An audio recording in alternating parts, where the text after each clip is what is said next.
The way banks have structured themselves, the organization structure of a bank. Branch banking will be headed by an independent person.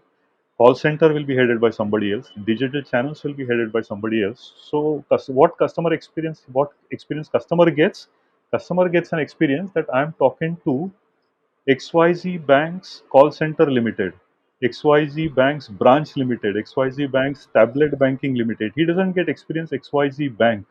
And that's why, suppose if customer were to call a call center to lodge a complaint, and next day probably he were to walk into a branch for some transaction, and if he were to ask that branch staff what happened to my query which I placed with the call center, he would say, "Oh, sir, for that you'll have to call center.